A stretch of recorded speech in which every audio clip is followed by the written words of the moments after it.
coming down. Does he have it? Medeiros is going to get it. Oh, look at the toss! They haven't got it! He's on the outside line though, going into the fastest corner on the circuit. Surely this can't work. Dominic Ligner has got a sensational run outside line now though for the heavy braking zone. Around the outside goes the Audi R8. Look how much Miller's caught back into play. Exactly, Miller's still such trouble. He's not on second and change. All of a sudden, Miller's back in play. Can Barry do it? Big Barry's going to do it. Big Barry!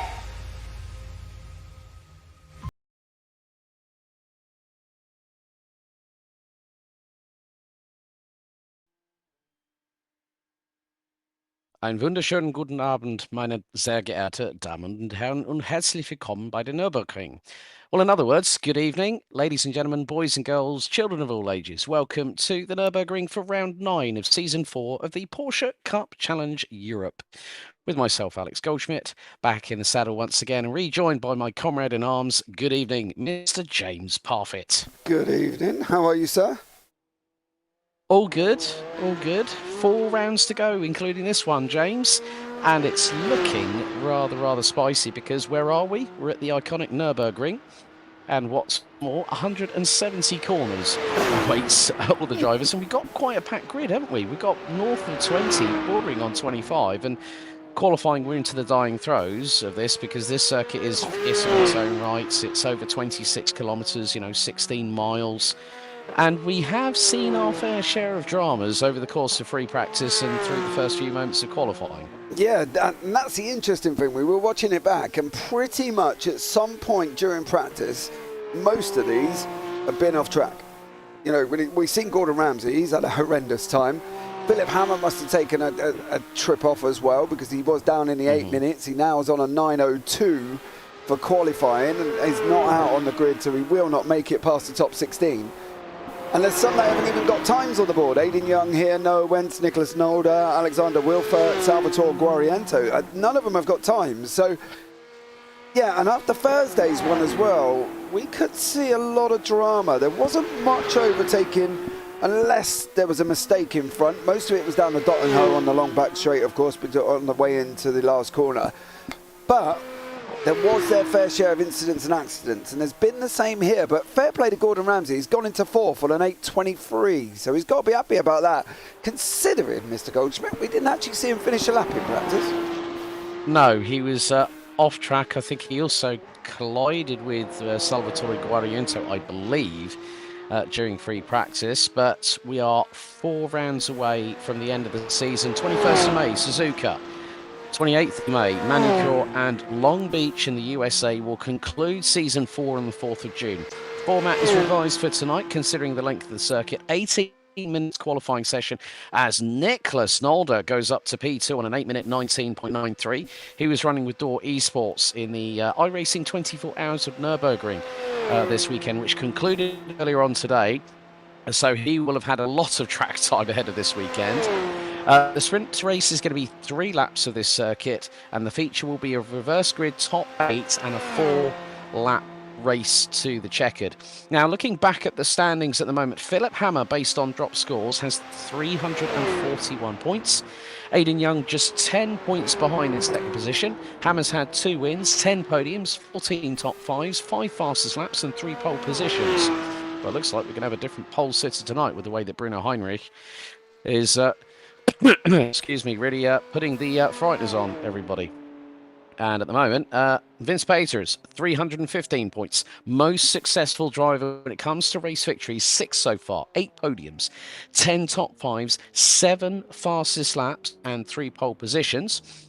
Daniel Thomas rounds out the top 4 on 297. He's had no wins, but 3 podiums, 5 top 5s, and Corey Lazarus is one of 6 total winners this season because Igor Koz and Nicholas Nolder have both secured victories earlier on this year, but Daniel Thomas has kept a consistent run. There you see Samuel Sproul in 6th out of Jaime Fierro, Jordan Strudwick, 2 drivers that have actually been promoted from the amateurs through to the pros. Then we've got Misha Berger, also promoted driver this season. Spencer Marsh, Salvatore Guariento rounding out the top 11 ahead of Danny Hugendorn, who hasn't really been having much luck, and that bad run of luck seems to continue for the driver in the 992.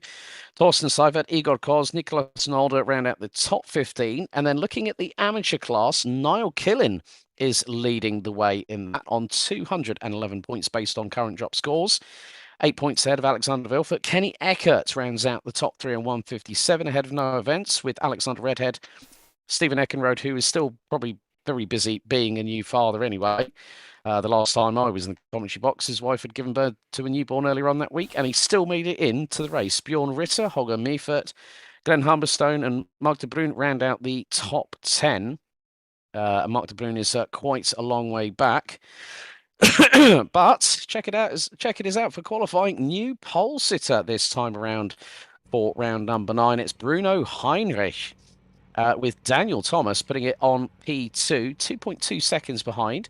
So here is your starting grid. Aidan Young and Niklas Nolde would line up on row 2 as everyone's starting to ready up for the 3-lap sprint race. Torsten Seifert in the number 76 will line up on the inside of row 3, head of the fastest amateur driver, Holger Meifert from WS Racing Esports. Corey Lazarus in no events will round out row 4, with Gordon Ramsay and Philippe Strafforelli rounding out the top 10. Christian Ruzicka and Samuel Sproul complete the top 6 rows. Follow that up with the likes of Danny Hugendorn, Niall Killin, Spencer Marsh, Alistair Hatcher, Vince Peters, the flying Belgian, did show his muscle again here tonight. We saw that at both Spa and Zolder earlier on this season. He starts 17th of Alexander Redhead. Philip Hammer starts all the way down in 19th position with the 9:02. He did an 8:10 in practice earlier on. He's joined on the completion of the top 20 by Jordan Strudwick with Alexander Vilfert, Salvatore Guariento and Kenny Eckert. 23 Porsche 992 Cup cars here, Mr. Parfitt. Oh, this is going to be spicy because we got a standing start and they'll have the run down to so they're going to be using part of the Nurburgring Grand Prix circuit, but also with that, we've got that fearsome trek into Hatzenbach just off of the chicane, leading into the traditional final corner of the Grand Prix circuit, haven't we? Yeah, it's going to be an interesting one. They've got to run down into Yokohama at the beginning, but it's going to be that drop in. Now, the problem is for Kenny, for Vince Peters, and obviously Mr. Hammer, as we're going to be underway, Alex. 5 red lights start to ignite on the starting gantry, and race 1, round 9 gets going. A lot of wheel spin from Bruno Heinrich and also Daniel Thomas as they make their way down to Yokohama, formerly known as the Haughaken. And Thomas already up the inside of Heinrich, going through into the opening corner. They're now going to go into the main infield part of the circuit. So what we're going to see from this perspective is now, this is where commitment, stones of steel and sheer bravado are part and parcel of what's going to be happening. Torsten Seifert is looking very, very steady in 5th position, but it's side by side between Niklas Nolde and Aidan Young as they're heading down through the Parabolica section through into Dunlop. So a lot of adverse camber, and that camber gets so much more intensified as they'll head through the Michael Schumacher S's coming up the hill. Bruno Heinrich has already got a 5.5 tenth, make that 6 tenth of a second advantage over Daniel Thomas. Niklas Nolde, Aidan Young, Torsten Seifert, Corey Lazarus, Holger Meifert, no events, Gordon Ramsay and Philippe Strafforelli round out the top 10. Philip Hammer has already made up 2 places. Vince Peters has already made up 4. He's up to 13th from 17th on the grid as now Daniel Thomas coming under fire from Niklas Nolde. So into the next part of the circuit. Very shortly they are going to be heading into Hatzenbach before we go on this absolutely crazy roller coaster ride here at the Nurburgring combined 24-hour circuit that has been in operation now for 2 decades. Into Hatzenbach they go. We now ride on board with Niklas Nolde.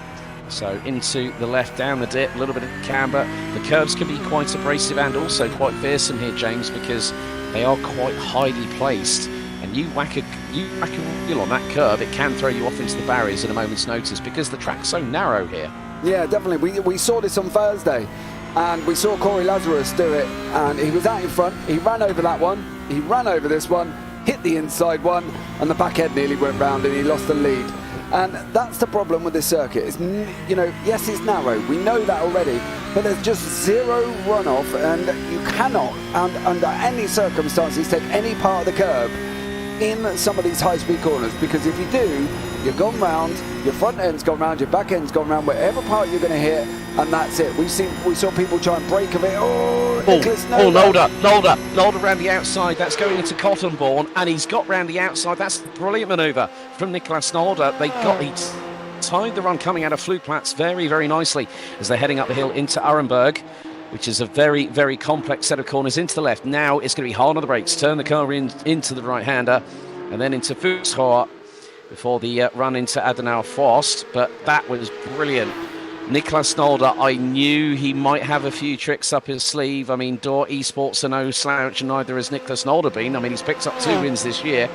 As the run to Adenauer Force continues, the elevation changes are so significant when it comes to ascent and descent, but then the camber going left to right, especially when you head into the likes of the Carousel and the Kleine Carousel a little bit later on before you go to Geigenkopf and then the Dottinger Höhe. Corey Lazarus is in pit lane. I've also noticed that Christian Ruzicka had a massive drama. He lost major positions. He's just outside of the top 20. But Vince Peters and Philip Hammer are some of the biggest movers tonight. Vince Peters, James Parfitt, is now 9th and is 3/4 of a second behind Gordon Ramsay for 8th. Yeah, definitely. It's going to be interesting to see how much further he can get up. Philip Hammer's not made a massive gain. He's currently up only in to 13th at the moment. Don't forget, he did start 19th overall. So he has moved up a bit, but it's going to be interesting how much further he is going to be able to move up. It's how far can he get on this very tight, very narrow track. Are most of the overtakes going to come from Philip Hammer down the Dottinger? It's going to be one that we will have to try and find out as well as the race goes on. 25 minutes to go. We've got about 3 laps, so it's going to be interesting to see if it's going to be tight anyway, but we'll see how much further Philip Hammer can get. But Vince Peters is absolutely flying along up behind Gordon Ramsay at the moment, and we've seen how unpredictable that can go. Oh, it's too wide. It's too wide in front of him as well, because you've got Thorsten Seifert and Noah Vents, and Ramsey keeps it pinned to the inside. Peters looking to the inside. Oh, this is going to be so close. That's going through into Exmüller and Versifern of all places, now into Bergwerk. And yeah, Peters has got the move, but there's a little bit of a touch left front to right rear. Peters was flirting with disaster there. So was Gordon Ramsay.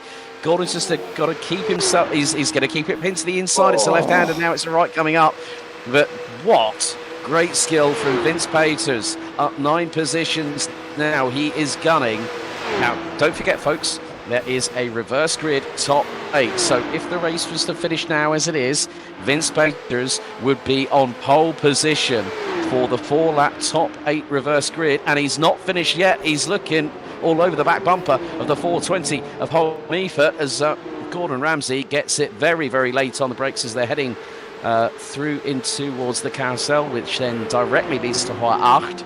And there is the carousel. You can see the amount of adverse camber to the left-hand side, and it's very mitigating circumstances with regards to the asphalt, because it's tiled concrete. And still going through this part of the circuit heading into Hohe 8. So it's very much a big old left-hand style complex.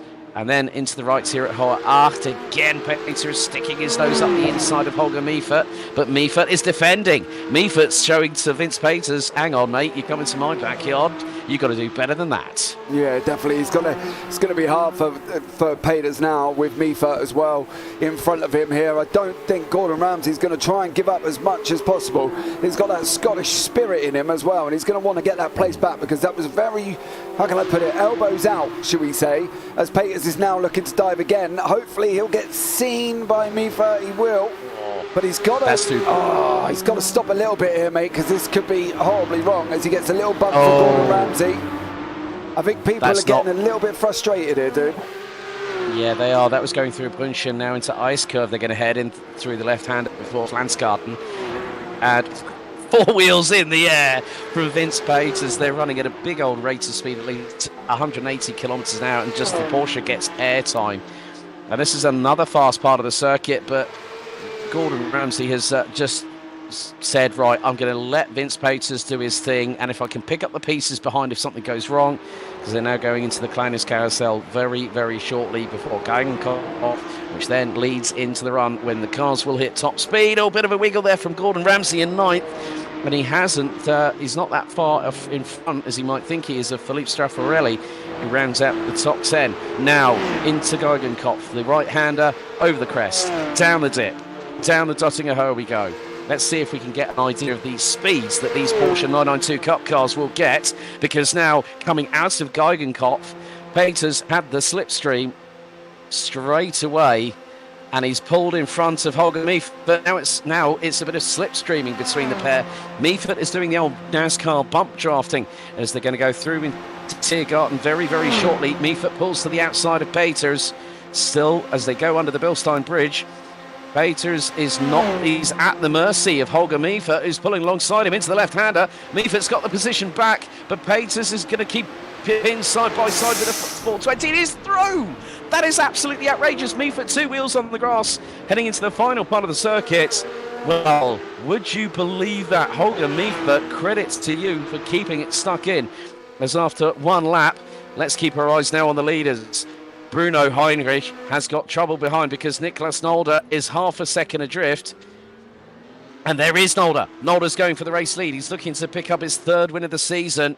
And we're only at the beginning of lap number 2 out of 3, James. But that battle between Holger Meifert and Vince Peters was absolutely spellbinding. Yeah, absolutely as well. And one that I think, from these guys' point of view, it was always going to be close, that close together under the Bilstein. We know running too wide there is always dangerous at the best of times. It's got to be facilitated.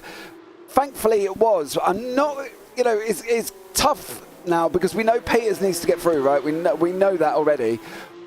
But it might just be a little bit on the stepping stone of you might end up doing yourself some damage here, because there was a little bit of rubbing with, you know, Gordon Ramsay. There was a little bit of bumping with Meifert.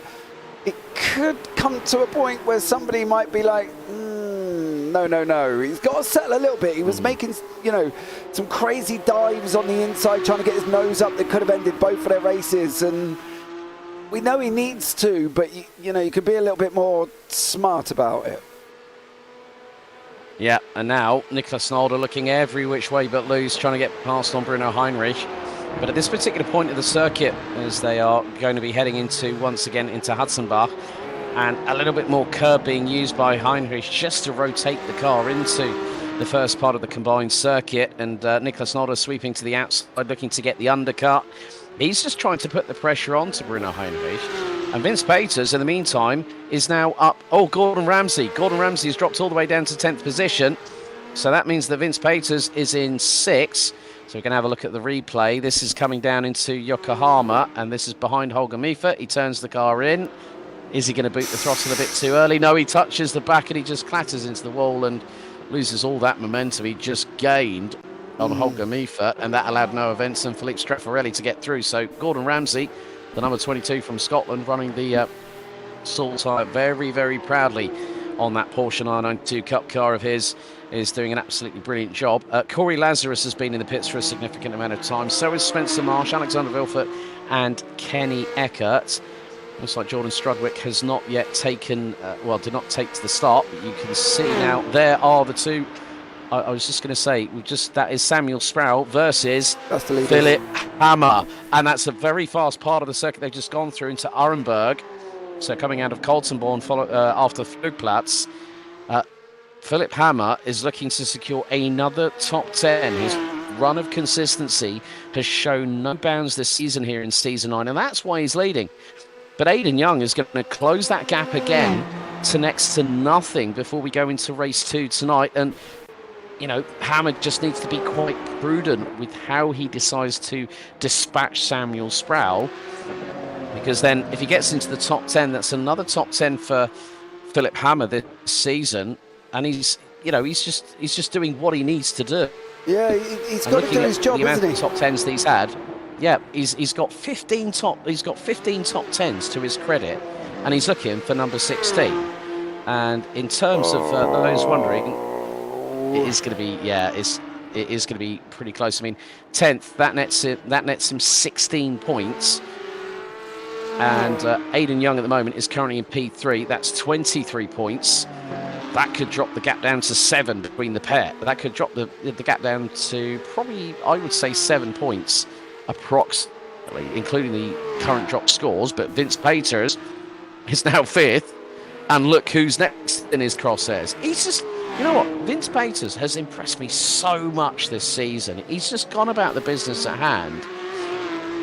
And he's dispatched Torsten Seifert, who's now nearly a second behind him. And he's going after Daniel Thomas. Now, bearing in mind, folks, that it's 18 points between these drivers coming into this first race of the night. So Vince Peters is just calmly getting on with the business at hand, and he knows that, okay, if I can be in front of Niklas Nolde, Bruno Heinrich, I'm definitely going to be ahead of Philip Hammer when we go into race 2 for the 4 laps.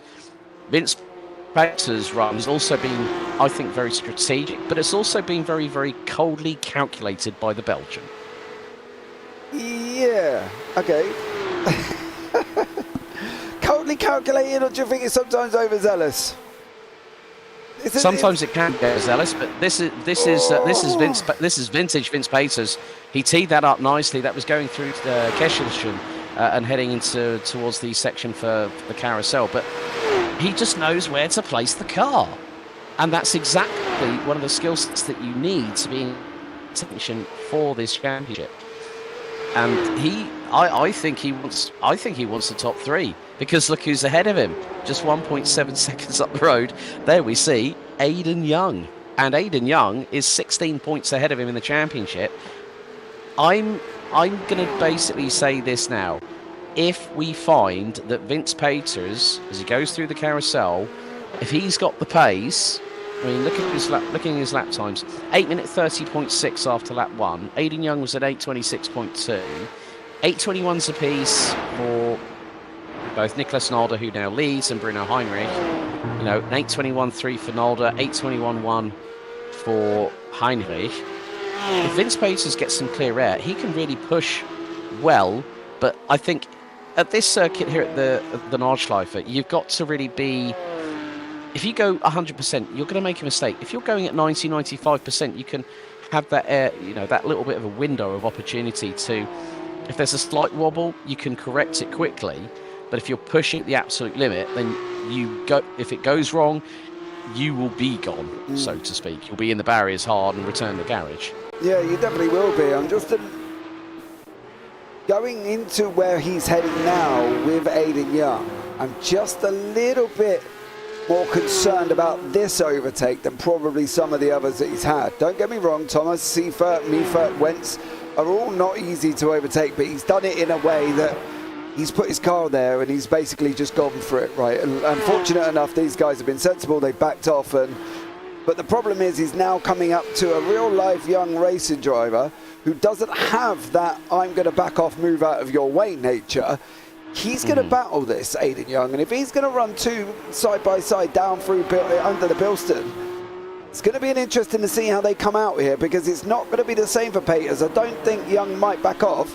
However, he's just made a mistake coming out in a mini carousel, so he is going to be behind him now anyway. Actually, it looks more like he's lifted and he's going to use this dotting hoe to draft him, to be honest. But I think at the end of the day, that was a little bit more straightforward than what we was hoping for. But I've got a funny feeling that may have been somewhat intentional for Young to use the dotting hoe as his draft vest, because I think he's going to be climbing quite rapidly here as well under the back of Vince Peters, and I wouldn't be surprised. Oh, he's a little bit further back than I thought, to be honest. He's at about 6th, 10th at the moment, but yeah, it's going to be definitely an interesting one here now, what Aiden Young does. He's obviously slower, but you can see from the lap times as well, but I think these guys might have it might be an interesting battle, as you can see them coming over the hill. Yeah, I think the best thing now, what Vince Peters and Aiden Young can do, is they can start to try and close on the 2 in front, because we're on to the final lap. The white flag will be out this time as we go on to lap 3 out of 3 for the sprint race here at round 9 of season 4 of the Porsche Cup Challenge Europe and the Nurburgring Nordschleife combined.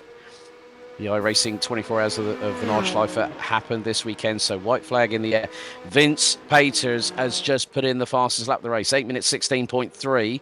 Aiden Young was 7/10. Oh, he doesn't need to do that going into Yokohama. He does not need to do that, does Aiden Young, because that could have not only compromised him, but also could have turned around Vince Peters, and he just sensibly backs off of it. But I'm going to be really interested to see now how much time Vince Peters can close in. I mean, he's gathered 14 places. Salvatore Guariento's in the pits. Samuel Sproul in the pits. We were waiting for significant attrition in this race, James, but I don't think probably at that point, you know, we were both thinking, yeah, there could be quite a lot of mistakes, but not as many as we've actually seen, to be fair. Yeah, I think that's the thing. There's with the amount of people that have made mistakes, this is Samuel Sprouse. Oh, this is going to be side by side, isn't it, with Philip Hammer? Oh no, he's just lost it on his own. He's lost it on his own. On a tank straight. slapper on the Dottinger Hoa of all places, and Philip Hammer went to his outside. No. There was a slight. I think there was. Yeah, There was a slight touch. He came across. Look at it again. Bang. Right, left front to right rear, and Sprouse has lost the back end, and it's tank slapper hasn't been able to catch it, and it's put him straight into the wall on the right hand side. Yeah, he's cool. Yeah, straight away there was contact there. Well, I don't think Philip Hammer's completely innocent in that one, but I don't obviously think it was intentional either. I think it was kind of one of them things that he's tried to come back at, and unfortunately gone back across the track and caught him. We see it in NASCAR all the time when they try and bump draft, but they hit the wrong side. If you don't hit centre, that's what's happening. So it's a tough one. Aidan Young's dropped back a little bit here now from Vince Peters. Peters has got 7 seconds over Heinrich. Last time out, it was an 8:18 for Heinrich and an 8:16 for Peters. So judging by them standards, Alex, I don't think Peters is going to get that. No. He's over 7 seconds behind at the minute. Well, maybe that's just under 7. I'm going to say this now. The gap has just significantly dropped because the gap was 7.7 seconds. It's now 5.5. Now, the reason being is that Bruno Heinrich is now 2.6 seconds behind Niklas Nolde. So the gap has come down as a result of probably Bruno Heinrich might have had a moment when he may have least expected it. So here is Bruno Heinrich. Right, okay, nicely done there, Mr. Parfitt. Thank you very much. Goes on to the curbing and into. Oh, he's gone. Oh, he's straight lined. He would have had a slowdown as a direct result of that. He went full wheels off grass, front splitter, and the front air down would have been doing a bit of mowing like Valtteri Bottas, and Philip Hammer now right on the back bumper of the 977 of Philippe Straffarelli. This is the battle for P10 on the road. He's got to be very careful as Philip Hammer because, to be honest with you, if I was Samuel Sproul, I might have gone, well, it might have been a racing incident, but when it's at 265 kilometres an hour plus and you get the slightest touch like that, could there be a report going into the stewards post-race? Who knows? It's going to be a difficult one to judge, even if you wanted to try and report it. Yeah, he was on the wrong side. Did he make contact with him? Was it intentional? There's a whole heap of questions that they've got to ask themselves before they even think about making an opinion. You know, I'm sure that in hindsight, there's some of the overtakes that Peters has been a little bit overly zealous and overly aggressive with contact. Could there be reports going in on that? Who knows?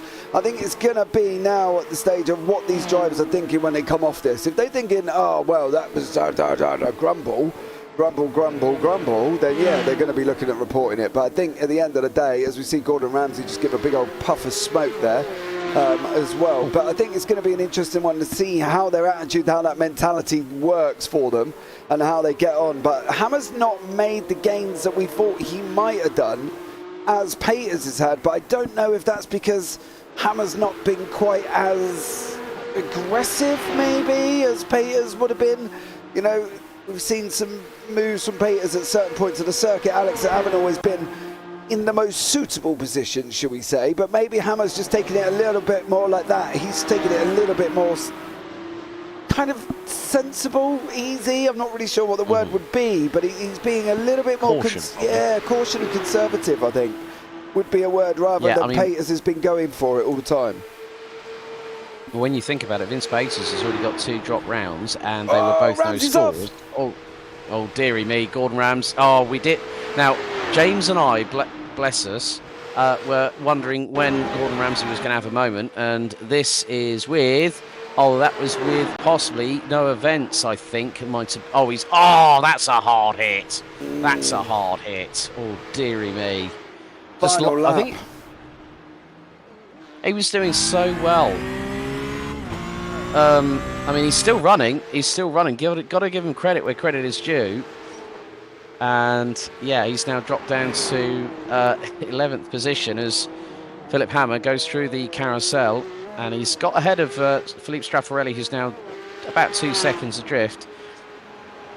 But then this battle here, which is Daniel Thomas Torsten Seifert has really showcased. Now he's currently in the pro standings, 16th on 160 points.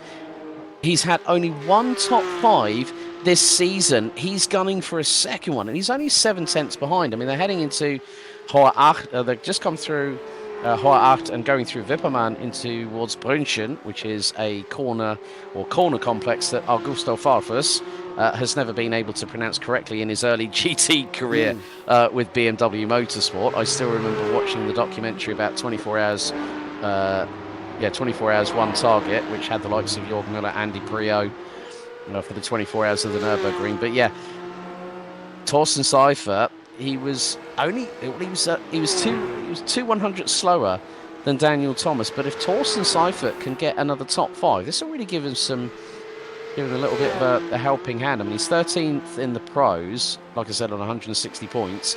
He's had one top 5. 3 top 10s. He's been in 11. Well, this is his 12th race that he's appeared in so far this season. But yeah, I mean, the leaders are going to be very shortly heading to the Dottinger Höhe for the final time. And Niklas Nolder has done an absolutely brilliant job to get himself into the lead of the race, having started from the outside of row 2. But this will put him into 8th position. Noah Vents at this rate could be our pole sitter for the 4-lap feature race where there's more points on offer. But Philip Hammer is now closing in on 8th place, and it's with a former teammate. Oh, dearie me, what's going to happen down the Dottinger Höhe? We're going to see how quickly... Oh, right, Hammer's got the slipstream on no events, and he pulls to the right-hand side. Now, these two were teammates. I mean, Philip Hammer now is with Impulse Racing, having moved away from WS Racing Esports, and gets through. But Niklas Nolder, in the meantime, out of Tiergarten, across the start-finish straight, and he picks up his 3rd race victory of the season, and it's on home soil. Yeah, stunning job there. Absolutely stunning job. He did what he needed to do. He was up 3 places from 4th all the way there. This is Noah Wentz and Philip. Oh, drag race. It's going to be a drag race to the line for P8, and who's going to get the reverse grid pole position? Hammer's not going to get it, and he's hit the barriers coming out of Tiergarten. Oh, my days, and no events must have been thinking, I count my lucky stuff. Or is he slowing? Oh, is he slowing? Did he get a slow down, or was he slowing down? I'm not sure if... Well, yeah, what sort of contact Hammer, there was there, mate? No, I'm wondering if Vent's got a slowdown for a cut track, because now you're going to see... No, Hammer... Well, was that a bit of netcode? Yeah, was that possibly a bit of netcode? Yeah, there wasn't any contact. If you have a look from above, you can see the gap between Wentz's front.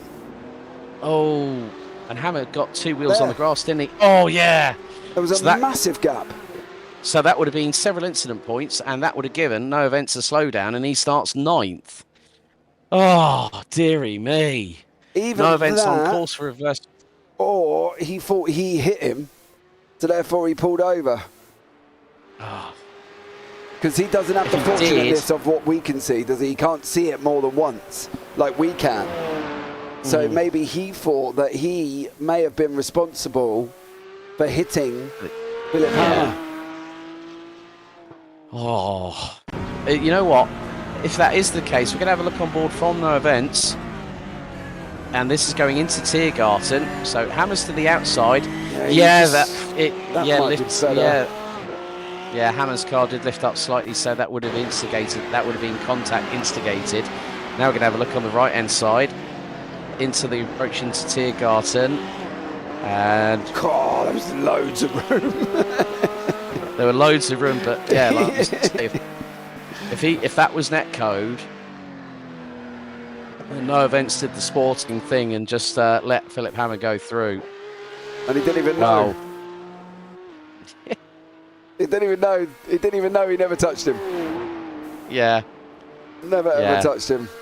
Oh my goodness me. Oh well. Who'd have thought that the most exciting battle for P8 for a feature reverse top 8 I have ever seen this season, and it happens between 2 former teammates.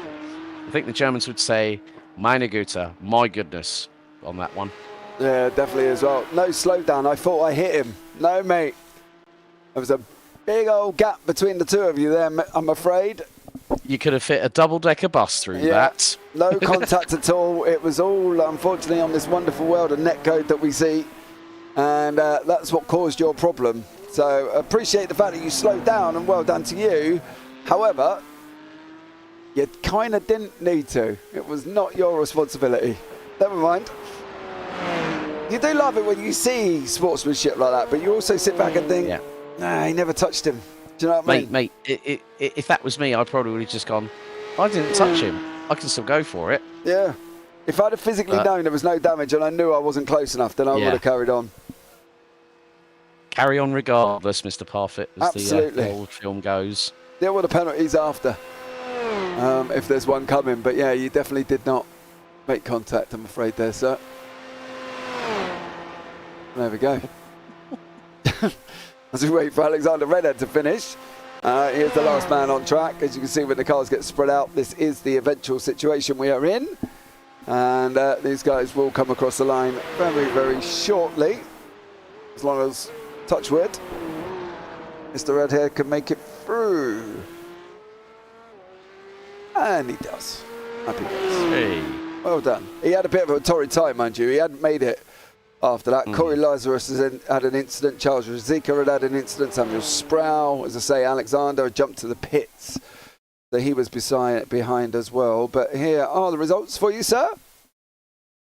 So, Nicolas Nolder takes the victory ahead of Bruno Heinrich by just over 3 seconds. Aidan Young picks up another podium. That's his 9th podium this season, and that's his 12th top 5 this year. Daniel Thomas picks up another top 5. Still no win for the number 160 from Wales. He finishes 4th. Good effort by Torsten Seifert, a P5. So it looks like it has changed ever so 2 seconds. Slightly. Sorry, let's pull in the wrong. Hang on a second. There you go. Try that one. Right, so Philip Hammer. Oh, it has changed because, look, if you notice there, Daniel Thomas, Torsten Seifert, Holger Meifert, no events is due to start in provision. Heat 1. Well, look, Philip Hammer finished in 7th. Peters is down in 12th. Whoa. That is a big old development if that is the case. Well, that is what's being read and fed to us. If two things could have happened with that is he's either got too many incident points and crossed the line with a drive-through that he can't take off because you've only got 3 laps. So if you get it on lap 2 and he chooses not to, then obviously he can't get it off. So he would have been hit with about a 40-second penalty, which could be about where he is now in 12th place. So that is more of a distinct possibility that he may have been hit with a penalty there, and that is why he is down in 12th. So he's going to have to go again. If he's crossed the line, of course, with a drive-through or slow down that he didn't get rid of. Oh, so that changes everything. So no events will start on pole position for the feature race. Philippe Straffarelli, Gordon Ramsay finishing in 10th. Danny Hugendorf we didn't see much of in the race, but he steadily got his way up to 11th. Vince Peters, Niall Killen, Christian Rosica had a bit of a torrid time. He was, and it is confirmed, I've just seen the grid starting to show up, that no events will start from pole position. Philip Hammer will be alongside, but there you see Niall Killen was 13th, Christian Rosica and Salvatore Guariento ran at the top 15, followed by Alistair Hatcher, Samuel Sproul. But here's the grid, and it's an amateur driver on pole position. No events from WS Racing Esports. We'll have Philip Hammer alongside on the front row. Holger Meifert, Torsten Seifert, Daniel Thomas, Aidan Young, Bruno Heinrich, and Nicolas Nolder round out the top 8. Philippe Straffarelli and Gordon Ramsay will start on row 5, completing the top 10. Danny Hugendorn and Vince Peters, that is row 6. Followed by Niall Killen, Christian Zika, Salvatore Guariento, Alistair Hatcher, Samuel Sproul, Alexander Vilfer, Vincent Marsh, and Alexander Redhead rounding out the top 20. Completing 23 strong, it's Corey Lazarus, Kenny Eckert, and Jordan Strudwick. But Strudwick did not take part in the opening race of the night. So the drivers now he's are going to take it again here, mate. There we go. But the red lights start to ignite. First, second, third, fourth, fifth light. Lights are out and away we go. Good start by Noah Vence, but Philip Hammer already pulling alongside him and has gotten into the race lead before the run down to Yokohama. And look at that, a tree that has that for a screenshot for WS Racing Esports as Torsten Seifert sends it up the inside of Noah Vence. Getting a bit close for comfort there with the likes of Holger Miefer, Aidan Young, Bruno Heinrich. Oh, there's a car over. A Salvatore Guariento, I think, that's just gone over. There it is. Oh, no. First roll of the night, and it's going through the opening complex. Got a bit too close for comfort again. Vince Peters trying to go around the outside. He's trying to go around the outside of Niklas Nolde. That's for P7. He's alongside the German in the number 9. This is the run down into the Dunlop corner. Peters keeping it round the outside. He's going to keep it there. Has to relinquish that position, and he goes into the gravel on the outside of Dunlop, but he's straight on the gas. And what's happened to Nolde? Was that a slowdown? Was that a slowdown for Niklas Nolde? No, he spun around! He spun around! He spun around Bruno Heinrich. It looks like the pair have had contact, and Nolde lights up the rear tyres and tries to rejoin as Bruno Heinrich spins up the rears going through that gravel, going into them, of all places, the Michael Schumacher S's. Yeah, not ideal. Not ideal this early on either. The only good thing is they're only on lap 1, so if there was anything there in contact or anything, there still might be an opportunity for Nolde to move up from 19th. He's got Danny Hugendorf currently in front of him. We've got this Philip Hammer gap to Torsten Seifert. It's got about 2.7 seconds at the moment. And then you've got Noah Wentz, Daniel Thomas, Aidan Young, Holger Miefer and Vince Peters. And you've got about a second back to the Scotsman Gordon Ramsay. And then you've got Grzycki, Killen, Hatcher, Wilford. And then you've got another second back to Samuel Sproul. So there's gaps appearing, mate. But they are trying to stay with each other. And I think Torsten Seifert here could be a bit of a cork in a bottle as they go round into the Nord section for lap 1. Yeah, they're going to be heading through into Hocheichen very, very shortly before the run into Flugplatz. But yeah, I mean, Philip Hammer already opening up that gap. That's 2.7 seconds. But the good thing is WS Racing Esports do know this track very, very well indeed. As you said, yeah, I think you're right. Torsten Seifert could be the cork in the proverbial bottle. Danny Hugendorf's gone off the circuit. Philippe Straffarelli has gone all the way down to 21st position.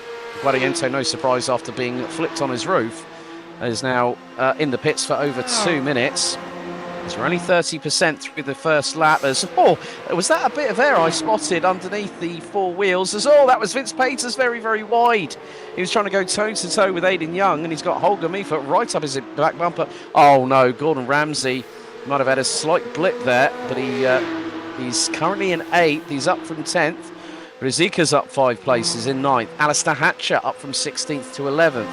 Corey Lazarus, 7 places gained from 21st on the grid. He's now P14. It's getting a bit close. It's getting a bit sketchy between the likes of Daniel Thomas as Aidan Young's looking to get through on him as they're heading through into Adenauer Forst and Metzgersfeld and Kaltenhardt amongst other corners here at the Nordschleife.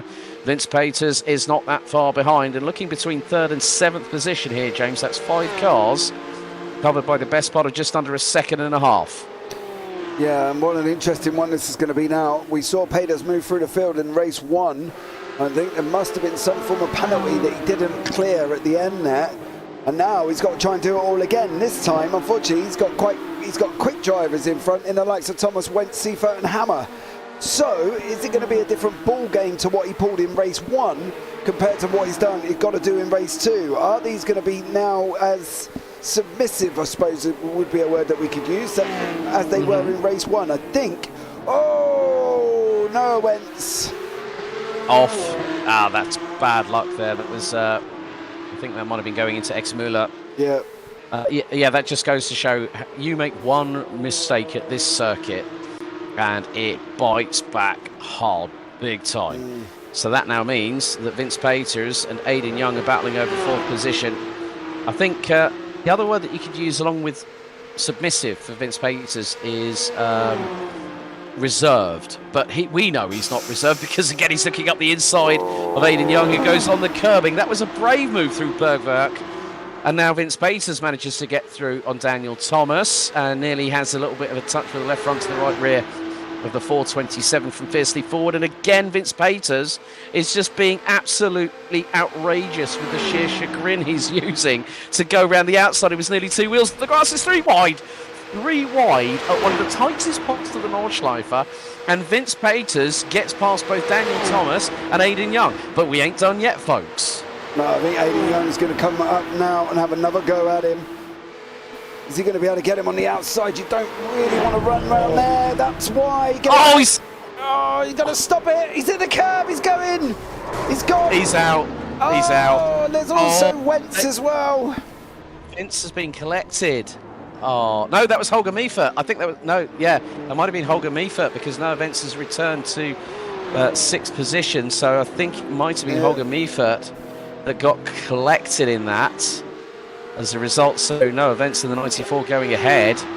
But now Vince Paters is 1.7 seconds, folks, behind Torsten Seifert.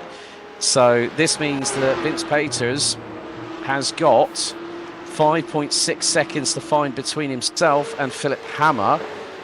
And we're only on 70% completed of the opening lap out of 4. Looks like Aidan Young might have gotten away with that in terms of any steering, but his first lap time will reflect that of the off-track excursion. In the meantime, Niklas Nolde has recovered to 15th and is working with Bruno Heinrich. They're both combined about 4/10, half a second behind Corey Lazarus. And that was Niklas Nolde actually going 2 wheels on the grass, heading into Wipperman, I believe, as they go down the hill in towards Brunchen.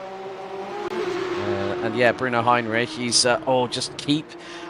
Look at how much of the grass Niklas Nolde was using just then. That was going through Brunchen. And again, you can just see that he's just using these exploratory lines. But if he keeps on doing that, he's going to dirty up the tyres on the Porsche. It's going to make the car slippery as hell at the back end. And by that I mean the back axle will possibly have a moment. As they were heading through Ice Curve and into heading into Flansgarten now. But the leaders very shortly will be heading on to the Dottinger Höhe. But Vince Paters in the meantime is only 6/10 behind Torsten Seifert, and they'll be hitting the Dottinger Höhe very, very shortly out of the Kleines Karussell and Geigenkopf. As again, this battle here is just really, really heating up. It's just, and Aidan Young's all the way down in 13th position, not the position he would want to be in, but that moment just signifies here, James, how much you have to be on your A game here at the Nordschleife. Yeah, it definitely does, and I think you can see there as well by Niklas Nolde's front end. He looks like he's hit a post, unfortunately. See it there, It looks like he's bent straight in, it looks like he's gone into the post. The interesting thing I want to try and catch now is whether or not Aidan Young's steering is straight, and it isn't. Look, you can see his right hand down, trying to keep control of that car as they're going too wide in the front as well. So further up, we've got Alexander Wilfert going with Corey Lazarus here as well. Not Corey Lazarus, Niklas Nolde and Bruno Heinrich having a go. Bruno behind the blue and white and black. Is he going to be able to make that move under the Bilson? He's not this time around. And I think this could be it for another, a little bit of a lap, depending if he can get close enough in the stadium section. But Aidan Young is struggling. I'd be very surprised if he doesn't go into the pits this time around to try and get that damage fixed, because... that was all over the place. Yeah, he's going in the pits. He's going in the pits. That was... You know what? That car, that steering was all over the shop as he went through Tiergarten. And that just goes to show how quickly things can change, as Niklas Nolde sending up the inside of Corey Lazarus into Yokohama. Gets the run in towards the next part of the circuit. So that was a clean move from Niklas Nolde. Bruno Heinrich has also gone through, it looks like. Or no, he's right up the exhaust pipes of the flat six boxer engine of Corey Lazarus. Aidan Young just did a quick, that was a fast repair, so we do have the affordability of doing that once, but that will mean that Aidan might not have repaired the damage on the outside of the vehicle if there was any, but will have repaired the mechanicals, which is the most important piece of a race car. Yeah, definitely. I think the fast repair at times can clear all of it, but it can glitch out and not clear what they call optional repairs. Unfortunately, there was an update a few months ago where basically the optionals did unfortunately become what is technically known as your steering column, and people were going out after having the required done. and then going, well, hold on, Yeah. my steering's still shot, so I've got to go back in. And it worked out that they'd put the steering as optionals, which it did make a lot of people miffed there, because you would have thought steering would have been a required repair. But fast repairs can clear everything, and then they can glitch out every now and then and not clear what would technically be your optional. So hopefully for Aidan Young, he's gone and got it all done. Alexander Wilford has still got Nicholas Nolder here right up behind him currently at the moment as well. There's not the greatest camera angle there. There we go. There's the damage on Nolder's car in front. You can see he's almost got that indent, like he's gone into a pole at the front of his car currently as well. So it does make the Porsche look a little bit squashed. Almost looks like he's had a bad nose job, unfortunately. But or it's looked like that someone's thrown a baseball bat at his set of pearly whites, and it's just indented the front of his two lips. You know, it's sort of like, yeah, that's been rearranged, and again he's just using that curb quite significantly. Philip Hammer has a lead of nearly 5.5 seconds over Vince Peters. Torsten Seifert doing a great job in the number 76, currently in third place. Daniel Thomas, as Holger Meifitz has gone off track. I think someone else has gone off track a little bit further down. Alistair Hatchett down in 16th position. But with the way that... Did you see that? The front axle of Niklas Nolder's car getting some significant air. That was going through into Flugplatz, and he's looking towards the outside. Oh, don't you try to do that through Coltonborn, please. And he's got through. He gave him that room. He knew he was coming, didn't he? He knew he was flying up towards him, and just thought, I'm not going to chance it going through, you know, a place where these cars are going to be hitting north of 235 kilometers an hour. That's basically well over 150 mph, going through one of the fastest parts of the circuit that used to be able to see GT3 cars going all four wheels into the air, and the drivers would then had to land it and turn the car in. It was like a bit of a, you know, like the jumps at the end of a WRC power stage where they have to go as far as they humanly possibly can. It's like 40, 50 feet in the air, and the car lands perfectly on all four wheels, and sometimes that doesn't quite work out the same way.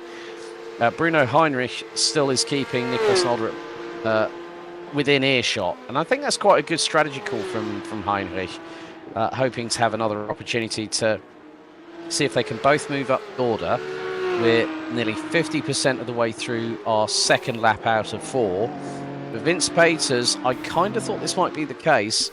He is not closing in as far as I might have thought on Philip Hammer, so a top 2 position. And looking at the way that the points are given out, it's 35 for a feature race victory, 34 for a race win, but you don't get any points for fastest lap.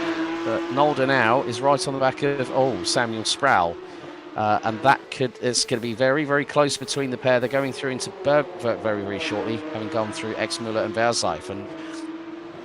But again, it's just like that closeness of proximity here at the Nurburgring just really gets both of us here in the commentary box a bit on the edge of our seats, doesn't it? Yeah, it does. I think it's because of the fact that, you know, these guys want to make this overtake. You know Samuel Sproul did not have a good race 1.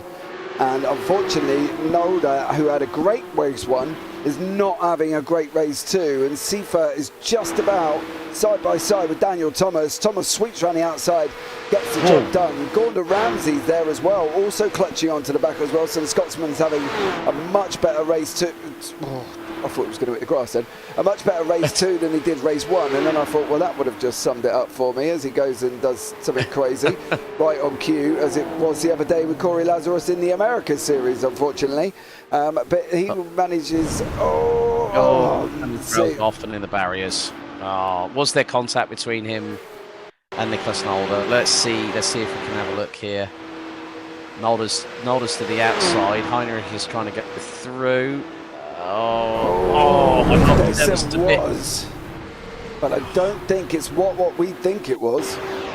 Yeah, I think if we had like an overhead angle, that'll probably give us. There we go. So you can see that Nolder's keeping to the inside. He's giving. Come on! Again. I'm judging the fact that both of us saw that gap there. Yeah. Okay. I'm just checking. Sproul is now in the pit, so I'll be surprised if he comes back out and finishes this one off as well. And it looks like we have lost a few drivers here Eckert's out, Miefert's out, Hugendorn's out, Strudwick didn't take the start, Sproul is in the pits, but another incident, should we say, that neither driver was at fault for, because there was a gap. There was a gap, but maybe a little, and I'm just going to sort of air a little opinion, maybe a little bit more room might have been negated, and that could have potentially kept any issues at bay. Like if it was like maybe double that gap, then I think that Sproul might not have gone off the circuit, possibly. But then when you have a knee-jerk reaction, and the first thing that's going to happen is that the steering wheel is going to be reacting in your hands as you're probably thinking, I didn't expect that one, I've got to get out of the way. As Nicholas Nolde now is closing in on, of all people, Niall Killen. Now, what did I say about Nolde and Heinrich trying to make their way through the traffic? They're trying to double team, but Nolde's being the bit more, let's just say, outrageous when it comes to trying to find different lines to get his way past other people, and Bruno Heinrich is just there in the ringside seat to pick up the pieces as they go through the Kleines carousel. Oh, that was very close again, as they're going to go into Geigenkopf on the run down to Dottinger-Höhe. So Nicholas Nolde just really needs to just watch his P's and Q's right now. Yeah, he's going to sweep up behind Niall Killen. He's going to pull out, and then I wouldn't be surprised at one point, right about in the next 10 or 15 seconds, if we're going to have a freeway here, unless Heinrich's trying to push Nolde through, which he has done, but now he's got to look at what he's going to do, unless he wants to get the inside line. But whatever he's going to do, he better make it pretty much soon. The Bilston Bridge is not far on from here, so whatever he is planning on doing, he needs to do. Well, he hasn't done it. He didn't do it at all, so maybe he's just content. Oh, I thought he was going to go and do it then. Because that would just be crazy. He's had all that straight. I'm not quite sure why you would jeopardise your race. But maybe he's waiting. That's the question. Maybe he's waiting for the last lap before he makes that move.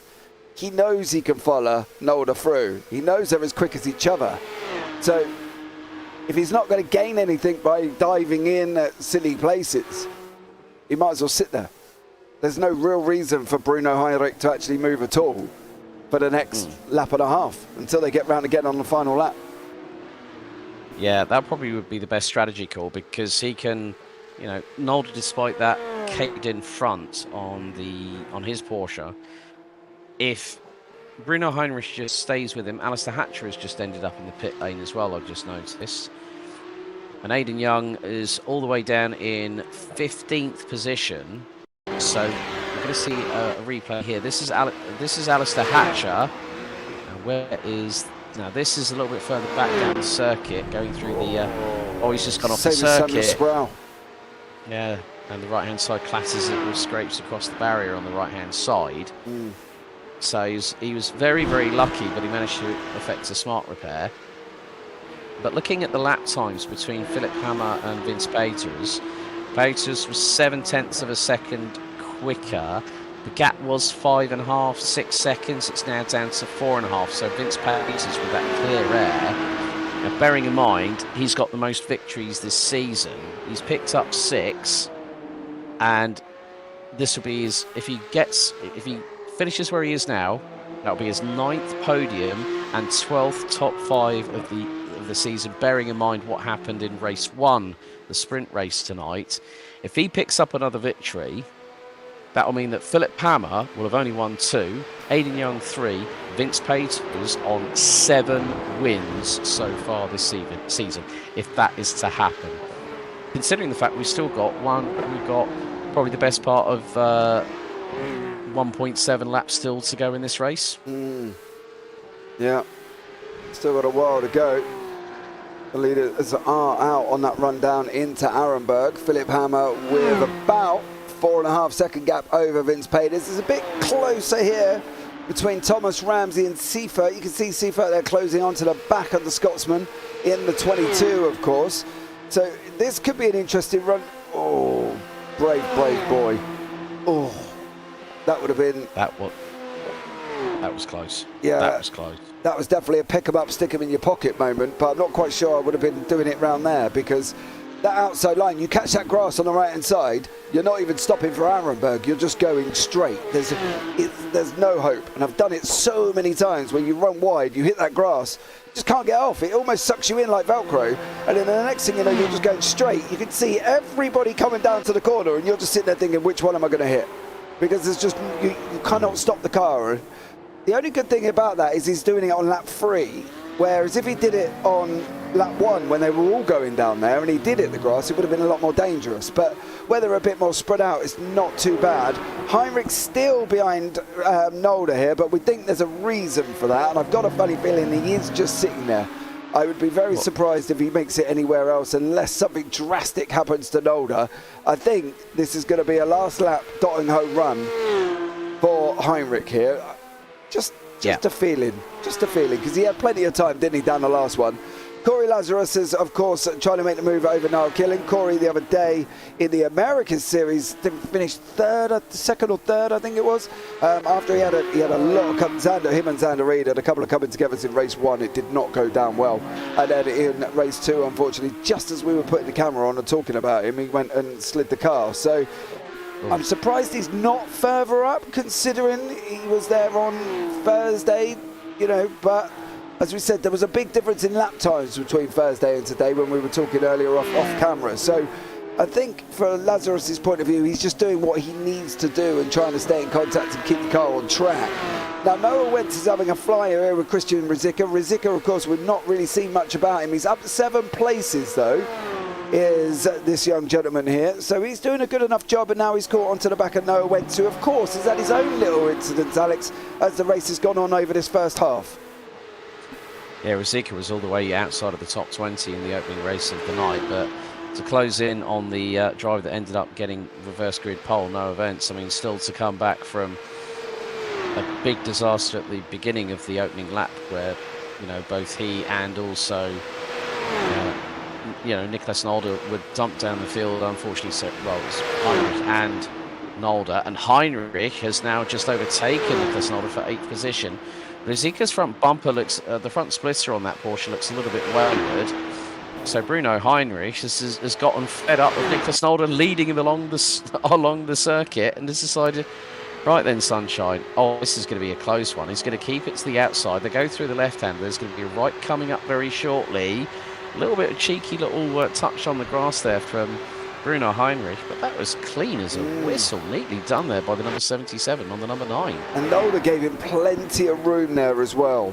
He gave him plenty of room, just in case there was any dramas that we have seen going on during this race as well. So he definitely gave the head on the side of caution, should we say, as Killen has now got Wilfer behind him currently at the moment.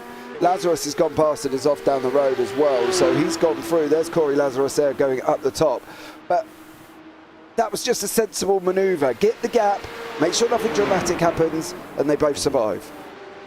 Yeah, it was just textbook. And looking at their last lap times, they said exactly the same lap time, an 8:22.05, the pair of them. So that tactic of pulling each other along has worked a bit, but there's going to be a dogfight between the pair for 8th position. As you very rightly put there, James, that's the battle for 8th position, which nets them 28 points. It'll be 27th for 9th. And then, we'll then have gotten through the endurance circuits of this 9th season and head to 3 very different tracks in their own right, because we'll head from the Eifel region next week. We'll go to Asia, to Japan, to the Suzuka International Racing Course for round 10. And then we'll have Manucore and Long Beach closing out the season. And again, Vince Paters, I think, is going to be happy with sitting with 2nd position, because that's still quite a big haul of points. And looking at it from this perspective, all right, Aidan Young, where is he now? 14th position. That's 12 points that Vince Paters will have in his pocket in comparison with Aidan Young. So I would think probably going into Suzuka is going to be very, very tight, not just for 2nd and 3rd in the championship standings, including the drop scores, but also the overall standings lead, which I might hazard a guess, but don't trust the commentators' maths at best at times, especially when they're working on the fly, that I think that Philip Hammer will have a lead but it won't be as big as what he had coming into this round, which was 10 points. Yeah, I think so. You might be right here. And I'm sure Noah Wentz and Thorsten Sievert are not going to make contact here. Got to phone the villain, you know, team orders. Wide berth given. Yeah, definitely on that one as well. And now it's down to Ruzicka behind them as they come on to the final lap here. So it is going to be the final lap. It looks like, unfortunately, Spencer Marsh may have had a little bit of an incident there as his back right-hand side of that Porsche is scratched up. I've got a funny feeling he's gone and hit the wall. Alistair Hatcher not far behind him as well. Pretty much near enough the same points as Spencer Marsh here. I've got a funny feeling he's going to pop out and go onto the wall. There he is. And then, if I'm not mistaken, and Alistair Hatcher does it as well. So these. Hatcher has a bigger one. he grazes the right hand side, and then it just sends him pinballing into the other side of the barriers. But Gordon Ramsay had an absolute shocker of a previous lap. He did an 8:31, and look, Bruno Heinrich trying to go one way. Niklas Nolde looking to get past the other side of him, going down into Ford curve, and now they're going into Dunlop. Watch it, careful, safely does it. Heinrich, you do not need to do that. He's opened the door for Nolde, who's through like a rat up a proverbial drain pipe. Yeah, you've got to give him more room than that. Like, you know, you can see he's there. You can see he's slower than you, but you've got to give him a wider berth. You can't. Oh, they're going to send it. What on earth was that, Bruno Heinrich? What are you doing? Heinrich, that was uncalled for. I'm sorry. I'm going to call that out. That was absolutely unnecessary. So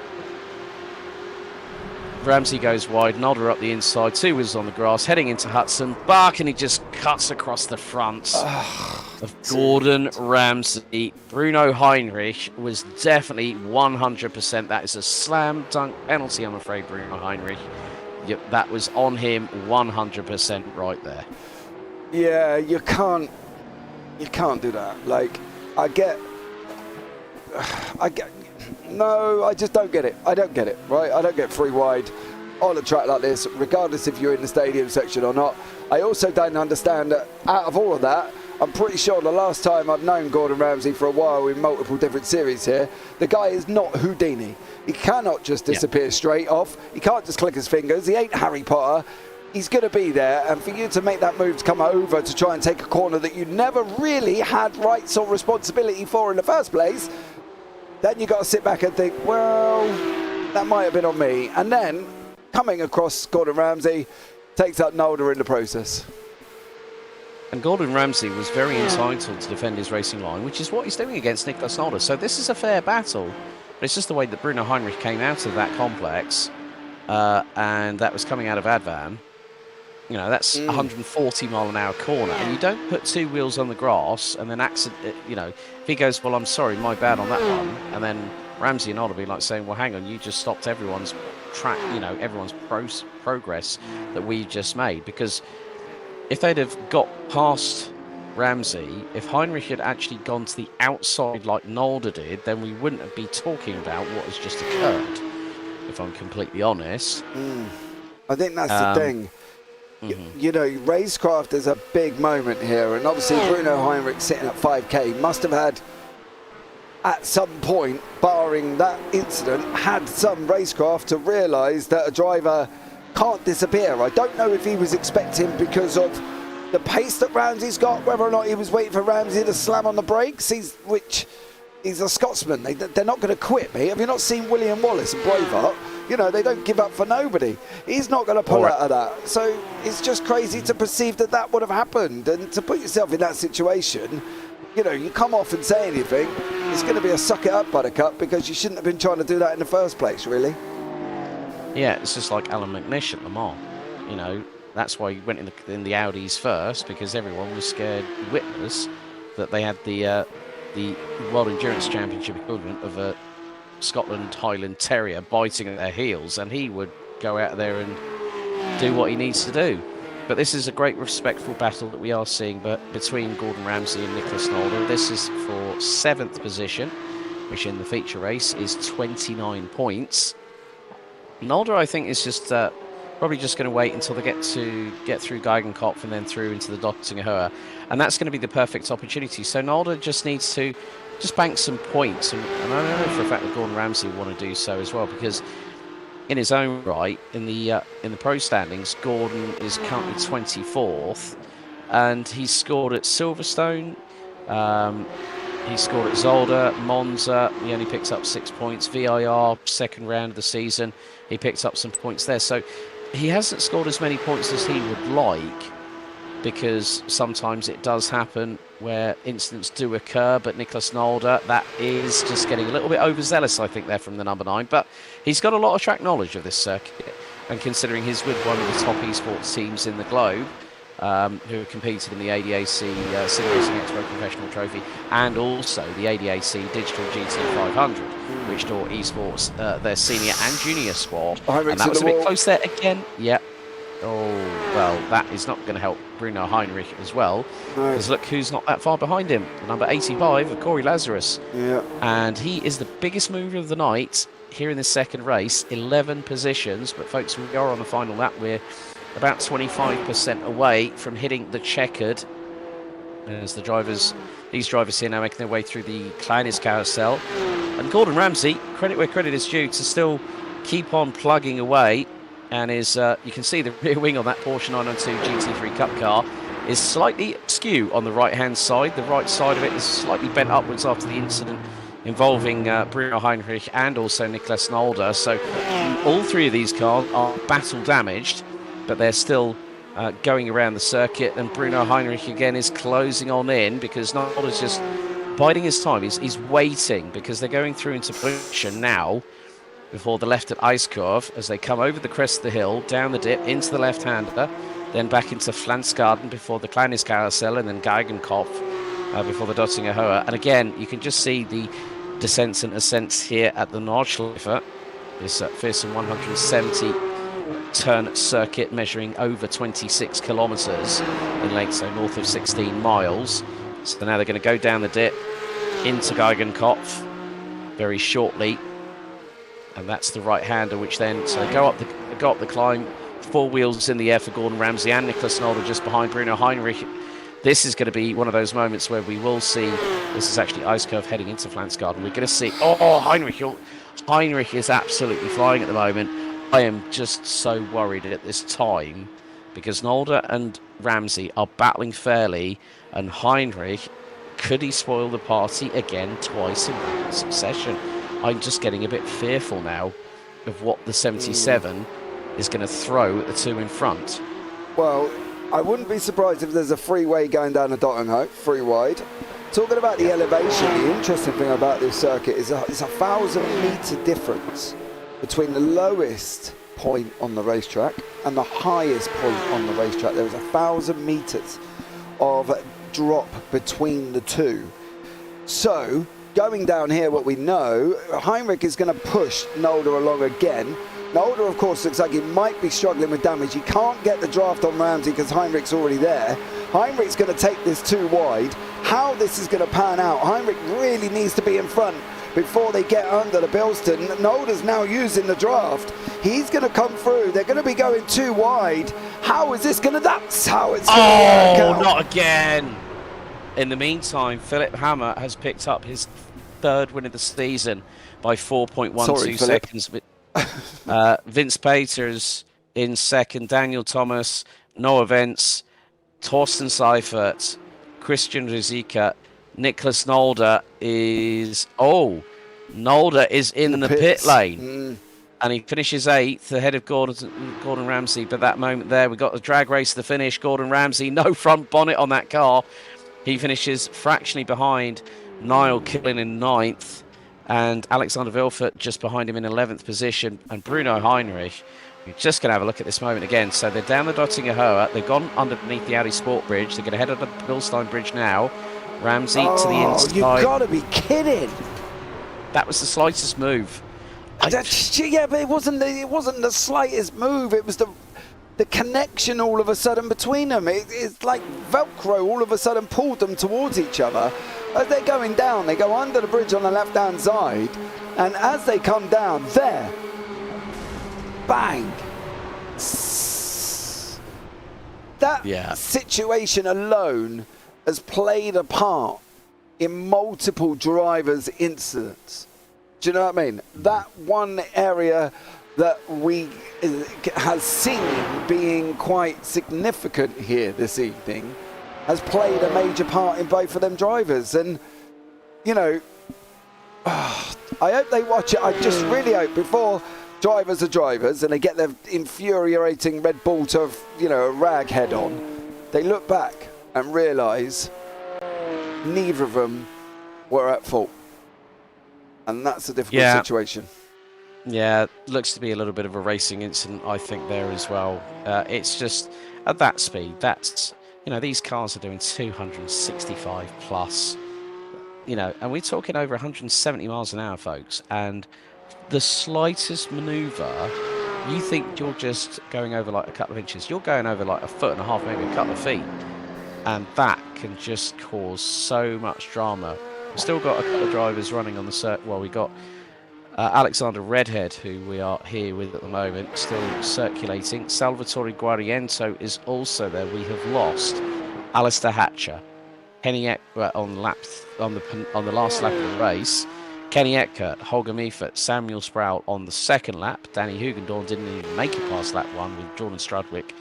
Not too sure if he might have had any connection issues, but was unable to possibly join the server or opted not to take part and use this as one of his drop scores, because you can have a total of 3 over the course of the 12-round campaign. And Alistair Redhead now making his way through the Kleines Carousel before the run into Geigenkopf and then into the Dottinger Hurt. Salvatore Guariento is about 6.3 seconds, so we are having to wait for these drivers to make it to the end. But Philip Hammer, you know, straight away, as soon as he got that lead, there was no stopping him on that particular occasion, was it? No, definitely not. He was out in front and he was gone. We were wondering whether or not Peters was going to catch him. He didn't. But I don't know if we were a little bit optimistic that he was going to there, knowing how quick Hammer has been as well. So it was probably as they were, but Peters has made his way through the field up 10 places. Lazarus up 14. You know, both of them gained massively. So we're just waiting for Redhead and Guariento to come across the line once more here. But it was always going to be tough once Hammer got out in front. Yeah, indeed. And he picks up his 3rd win of the season.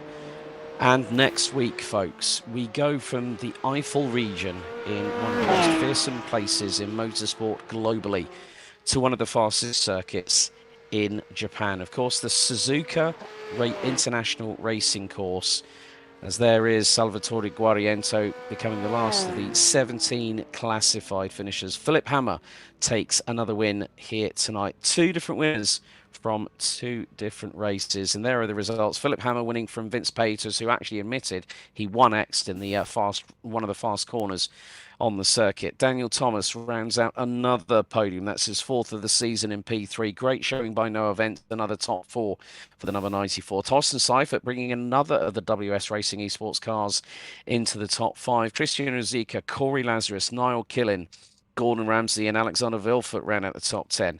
Bruno Heinrich, Philippe Strafforelli, Aidan Young, Niklas Nolder, Spencer Marsh, Alexander Redhead and Salvatore Guariento finishing within the same lap as each other after 4 laps of racing in the feature. We lost Alistair Hatcher, Kenny Eckert, Holger Meifert, Samuel Sproul and Danny Hugendorn. That really wraps up coverage of round 9 of the Porsche Cup Challenge European season here at the Nurburgring. But join us here on JPB Broadcasting for round 10 next Sunday.